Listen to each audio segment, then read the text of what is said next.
ফ্যাসিবাদ কায়েম হয়েছে। প্রত্যেকটা গণতান্ত্রিক আন্দোলনকে তারা ট্র্যাকিং করেছে মুক্তিযুদ্ধ বিরোধী হিসেবে। সেটা তো আওয়ামী লীগের প্রবলেম, সেটা তো আওয়ামী লীগের প্রবলেম, তাই বলে তার মুক্তিযুদ্ধটা সমস্যা সংকুল হয়ে যায় না, অবশ্যই প্রবলেম। অবশ্যই আমরা প্রথমেই আলাদা করতে চাচ্ছি যে মুক্তিযুদ্ধকে উদযাপন আর আওয়ামী লীগের উদযাপন, এই যে দুইটা উদযাপন, এটা সম্পূর্ণ আলাদা একটা বিষয়। আওয়ামী লীগ মুক্তিযুদ্ধকে তার দলীয় স্বার্থে ব্যবহারের উদ্দেশ্যে, তার ফ্যাসিবাদী শাসন ব্যবস্থার প্রতিষ্ঠার স্বার্থে ব্যবহার করেছে। ফলে জনমনে মুক্তিযুদ্ধ আর আওয়ামী লীগের মনে মুক্তিযুদ্ধ সম্পূর্ণ দুইটা ভিন্ন বিষয়। জনগণ মুক্তিযুদ্ধকে অবশ্যই সেলিব্রেট করে এবং মুক্তিযুদ্ধকে বাংলাদেশ রাষ্ট্রের জনগণ করে, রাজনৈতিক দলগুলি, আওয়ামী লীগ জনগণ করে, আওয়ামী লীগ ছাড়া অন্য রাজনৈতিক দলগুলি করে কিনা, জামায়াতে ইসলামী যথেষ্ট পরিমাণে মুক্তিযুদ্ধকে সেলিব্রেট করে কিনা, ইসলামী ছাত্র শিবির করে কিনা, আর দলগুলি, আর রাজনৈতিক দলগুলি, বিএনপি যথেষ্ট পরিমাণ করে কিনা, আপনার কাছে কি মনে হয়? এইবার তো আর আওয়ামী লীগ নাই, রাস্তায় থাকতে দিবে, এইবার আমরা কি সেই সেলিব্রেশন দেখবো? এক আরেকটা প্রশ্ন, আপনি এই প্রসঙ্গে একটু বললেন যে ৭২-এর স্বাধীনতার যে মূল যে ঘোষণা, সেটা থেকে আইসে আবার সংবিধানে যে মূলনীতিগুলো আলাদা হলো, শিক্ষা, সাম্য, মানবিক মর্যাদা থেকে, যে তারা আলাদা হইতে পারে শব্দের মাধ্যমে, কিন্তু তারা কি সাংঘর্ষিক? তারা তো উল্টা জিনিস তো না। শিক্ষা, সাম্য, মানবিক মর্যাদাকে আমরা যদি নানাভাবে ব্যাখ্যা করতে পারি, সেটার মধ্যে তো করলে তো আমরা ধর্মনিরপেক্ষতা, জাতীয়তাবাদ, গণতন্ত্র, সমাজতন্ত্র এগুলিই পাবো নাকি? একটা বিষয় হচ্ছে, আমরা মনে করি যে ৭১-এর পরে আজকে আমাদের সামনে আরেকটা একটা সম্ভাবনা তৈরি হয়েছে। ৭১ যেভাবে আমাদের একটা সম্ভাবনা তৈরি করছিল একটা নতুন রাষ্ট্র বিনির্মাণের, সকলের লক্ষ লক্ষ মানুষ আত্মত্যাগের বিনিময়ে, সেই আত্মত্যাগকে পদদলিত করে আওয়ামী লীগ সেখানে সকল যুদ্ধের সাথে জড়িত সকল স্টেক হোল্ডারদেরকে বিচ্ছিন্ন করে তারা একটা দলীয় কর্তৃত্ব প্রতিষ্ঠা করেছে এবং একটা সংবিধান প্রণয়ন করেছিল ৭২ সালে, যেটা সম্পূর্ণরূপে এখানে একটা এক ব্যক্তি কেন্দ্রিক সরকার বা শাসন ব্যবস্থা, যেটারই ধারাবাহিকতা গত ফ্যাসিবাদ। ফলে সেই জায়গা থেকে তো আমরা কোনোভাবেই বলতে পারি না সেই সংবিধান আসলে মুক্তিযুদ্ধের সংবিধান ছিল। ফলে মুক্তিযুদ্ধে বরঞ্চ যারা সত্যিকার অর্থে আত্মত্যাগ করেছে তাদেরকে বরঞ্চ এখানে পদদলিত করা হয়েছে এবং তাদেরকে আদানি করা হয়েছে। পরে আমরা এই ৭১ থেকে ২৪-এর এই যে ধারাবাহিকতা, আমরা সেই ধারাবাহিকতা আজকের দিনে আমরা মনে করি এখানে যে রাজনৈতিক ব্যর্থতাগুলো ছিল সেগুলোকে নতুন করে মূল্যায়ন করে এখানে আবার একটা নতুন করে একটা রাজনৈতিক বন্দোবস্ত নির্মাণ করা সম্ভব, এখানে একটা গণতান্ত্রিক সংবিধান নির্মাণ করা সম্ভব, যেখানে সত্যিকার অর্থে শুধু কাগজে কলমে নয়, আমার ক্ষমতা কাঠামোর মধ্যে এখানে গণতন্ত্র থাকবে, জনগণের ভোটাধিকার থাকবে, জনগণের অধিকার বাস্তবায়নের সকল শর্তগুলো এখানে নিশ্চিত থাকবে। ঠিক আছে, এটা পরিষ্কার। আমি সংবিধান নিয়ে আপনাকে আরেকটা প্রশ্ন করব, আপনি এইটাকে নিয়ে যদি একটু বলেন যে শিক্ষার্থীদের সাধারণভাবে আবার সাধারণ শিক্ষায় ফেরার ক্ষেত্রে মানে আপনারা উদ্যোগ নিচ্ছেন কিনা, শিক্ষার্থীরা ফিরবে কিনা? যদি আমরা গত সপ্তাহখানেক আগে আমরা বৈষম্য বিরোধী ছাত্র আন্দোলন সহ ছাত্র শিবির, ছাত্র দল, ছাত্র ফেডারেশন সহ ক্রিয়াশীল সকল সংগঠনগুলো একত্রিত হয়ে আমরা একটা জাতীয় ছাত্র সংহতি সপ্তাহ পালন করেছিলাম এবং সেখানে আমরা নিজেরা একটা প্রচারপত্র তৈরি করেছিলাম এবং সেটা নিয়ে আমরা ছাত্রদের মধ্যে কাজ করছি। সেটার প্রধান ইয়ে ছিল সংঘর্ষকে না বলা, বিদ্বেষকে না বলা এবং ঐক্য এবং সম্প্রীতির একটি সংহতি স্থাপন করা। সেক্ষেত্রে এটা সত্য যে অভ্যুত্থান ছাত্রদের মধ্যে একটা নতুন জাগরণ তৈরি করেছে এবং ছাত্র রাজনীতির যে গৌরবোজ্জ্বল ইতিহাসকে আমরা সবসময় পাঠ করি, যেটাকে গত ১৫ বছর ছাত্রলীগ বিতর্কিত করেছে প্রবল ভাবে, সেটা আবার এই অভ্যুত্থানের মধ্য দিয়ে যেখানে ছাত্র সংগঠন, ছাত্র সমাজের যে ভূমিকা, সেটাকে আবার নতুন করে পুনরুজ্জীবন ঘটিয়েছে।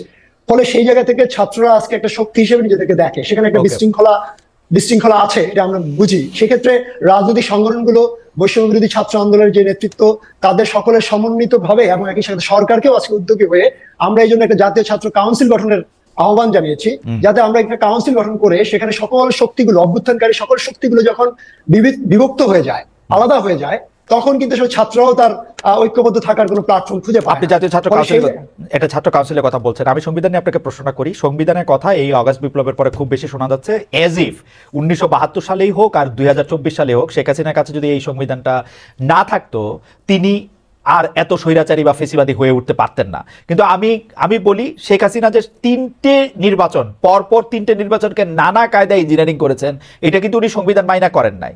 তিনি যখন গুম খুন এটা করছেন, তিনি সংবিধান মাইনা করেন নাই। 3টা নির্বাচন ম্যানিপুলেট করা বা গুমখুন করা, আপনারা কেন, এবং আমার ধারণা যে এটা আপনারাও ভালো করে জানেন যে শেখ হাসিনা নিজের যোগ্যতাতেই, সংবিধানের সাহায্যে না, নিজের যোগ্যতাতে এটা করছে, কিন্তু আপনারা সংবিধানটারই মানে সবচেয়ে বড় জায়গা কেন দেখতেছেন? আপনি যদি আমরা যারা মঞ্জুরুল ইসলামকে একটু শুনে তারপর আপনার কাছে শুনি। যারা মঞ্জুরুল ইসলাম, আপনার কাছে আমার একই প্রশ্ন যে আপনারা মনে করেন কি না 1971 সালে পরে রাষ্ট্র পরিচালনার জন্য মূলনীতিগুলি নেওয়া হয়েছিল যে সংবিধানে, সেটাই বাংলাদেশ রাষ্ট্রের শাসকদের ফেসিবাদী হয়ে ওঠার কারণ?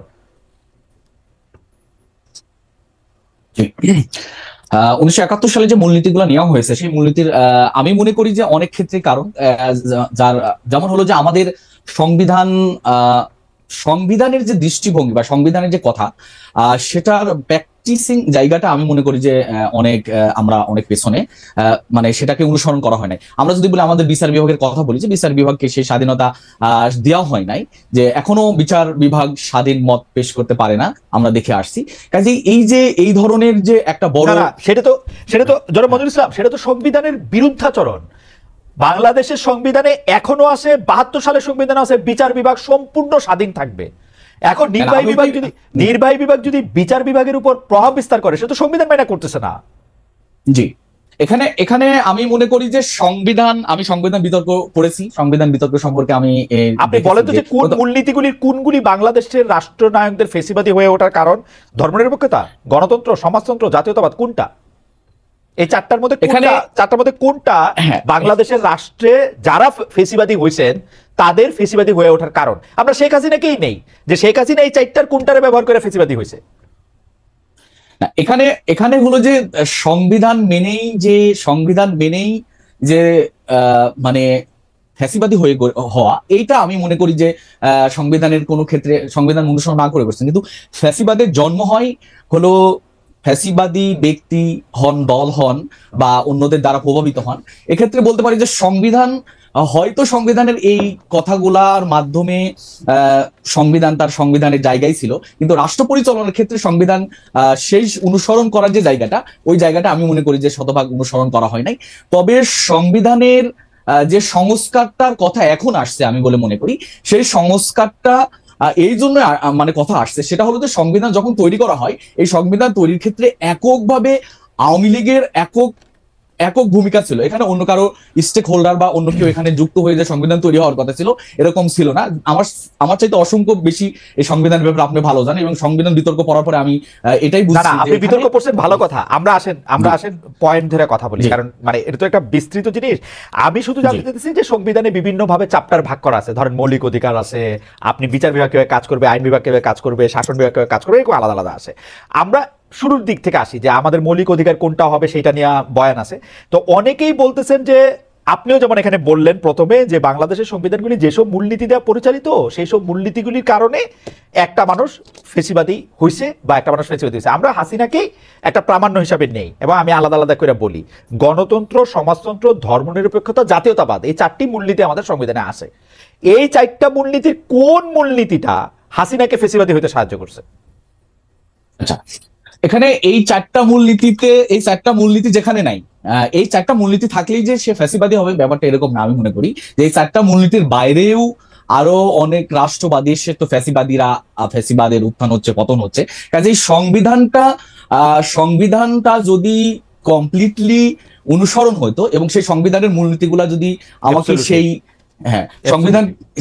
সংবিধানের সেই মূলনীতির জায়গাটা আরো যদি মানে ফ্যাসিবাদদের পরিণতির কথাগুলো যদি স্পষ্ট হতো, তাহলে আমার মনে হয় যে এই জায়গায় ফ্যাসিবাদের এই যে উত্থান হওয়া, এই উত্থানটা হতো না বলে আমি মনে করি। জনাব মনিরুল ইসলাম, আমি আপনার সাথে একমত। যদি আসলে এই কথাটা আপনি যেটা বলেছেন, এখন আপনি সংবিধান সংস্কারের কথা অনেক বেশি উঠতেছে বলে আমি একটু আপনাকে জানতে চাইতেছি, যে ধরেন আমরা যদি মূলনীতির কথা বলি, চার মূলনীতির কোনটা আপনি আসলে সংস্কার চান, বাদ চান, কি চান আপনি আসলে? বাংলাদেশের সংবিধানটা কি হোক? বাংলাদেশের সংবিধানের ক্ষেত্রে আমরা যদি বলি, এখানে এদেশের মানুষ, জনতা, বা এদেশের ধর্মীয় পার্সপেক্টিভ থেকে শুরু করে এদেশের জনগণ যেটা চায় এটা হওয়া উচিত। এক্ষেত্রে এই যে ধর্ম নিরপেক্ষর যে কথাটা আসছে, নিঃসন্দেহে ধর্ম নিরপেক্ষর ব্যাপারে অনেক বড় ডিবেট বা আলোচনা হতে পারে। ধর্ম নিরপেক্ষটাকে এই জাতির মানুষ কখনোই গ্রহণ করবে না। যদি কোনো গণভোটও নেওয়া হতো, আমি এখানে স্পষ্ট করে বলতে পারছি, গণভোটে ধর্ম নিরপেক্ষ এটা বাদ যাবে আর কি। এরকম করে আরো যে মূলনীতিগুলো আছে, এই মূলনীতির অনেক বিষয়গুলা এই জাতি বা আমাদের জাতিসত্তার সাথে অনেকটাই বিতর্কিত।